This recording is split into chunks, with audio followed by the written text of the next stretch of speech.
मेरा नाम है आनंद वर्मा। मैं हूँ एक मेडिकल कैरियर काउंसलर।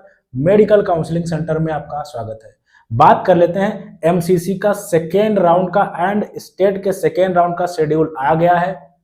फिर से मैं बोल रहा हूं, और इस बार इन लोगों ने मतलब दोनों साथ में किए हैं। मतलब एमसीसी का भी साथ में चलेगा, स्टेट का भी साथ में चलेगा। वैसे होता ये था, पहले ऑल इंडिया कोटा का पहले राउंड का शेड्यूल कंप्लीट होता था, उसके बाद में स्टेट कोटा का पहले राउंड का शेड्यूल कंप्लीट होता था।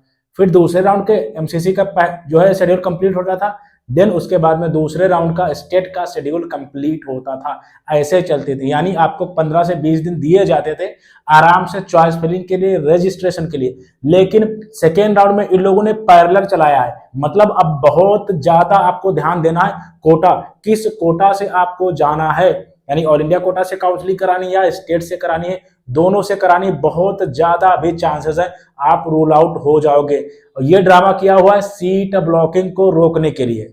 सीट ब्लॉकिंग हो गया रहा है कि बच्चे को स्टेट में भी कॉलेज अलॉट हो गया है, वहां भी उसने क्या है अपग्रेड के लिए डाल रखा है, ऑल इंडिया से अलॉट हो गया वहां भी अपग्रेड के लिए डाल रखा है। तो ये चीजें बच्चे कर रहे हैं, तो ये रीजन भी हो सकता है। बाकी काउंसलिंग आपकी बहुत ज्यादा डिले है, ये भी रीजन हो सकता है। हिस्ट्री में कभी ऐसा नहीं हुआ नीट की हिस्ट्री में कि दोनों राउंड की काउंसलिंग पैरेलल चले, साथ साथ चले।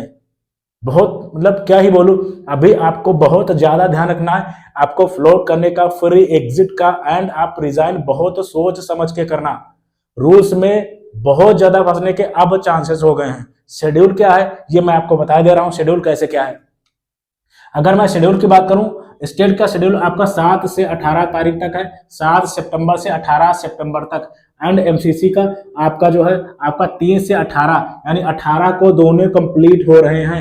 18 को दोनों कंप्लीट हो रहे हैं। एक में एडमिशन की डेट इन लोगों ने 18 दे रखी है, दूसरे में 19 दे रखी है। यानी बिल्कुल पैरेलल चला रहे हैं, और ये बहुत ज्यादा पैनिक हो जाएगा बच्चों के लिए। सही कॉलेज मिलना बहुत मुश्किल हो जाएगा, या रूल्स में फंसेंगे बच्चे। क्यों? क्योंकि उनको पता ही नहीं ऑल इंडिया से काउंसलिंग करा रहे या स्टेट से। क्योंकि बहुत से ऐसे बच्चों की ऐसी रैंक है जो बॉर्डर पे हैं, वो ऑल इंडिया से भी जाएंगे, स्टेट से भी जाएंगे, क्योंकि कहीं भी कॉलेज उनको अच्छा मिल सकता है। ये एक अच्छी टेक्निक नहीं है। आप थोड़ा सा डिले कर सकते हो, लेकिन ऐसा मत करो जिसमें बच्चा पैनिक हो जाए। ठीक है, तो ये चीजें कर रहा है हमारा एनएमसी, में क्या ही बोलूं। काउंसलिंग तो सब भगवान के भरोसे चल ही रही। और रही यूपी का शेड्यूल, अभी यूपी का आपका चॉइस फिलिंग का शेड्यूल ही नहीं आया, ना स्टेट मेरिट लिस्ट आई है। बाकी काफी स्टेट्स के रिजल्ट तक पब्लिश हो गए हैं। ये चीजें चल रही हैं। Thank you very much.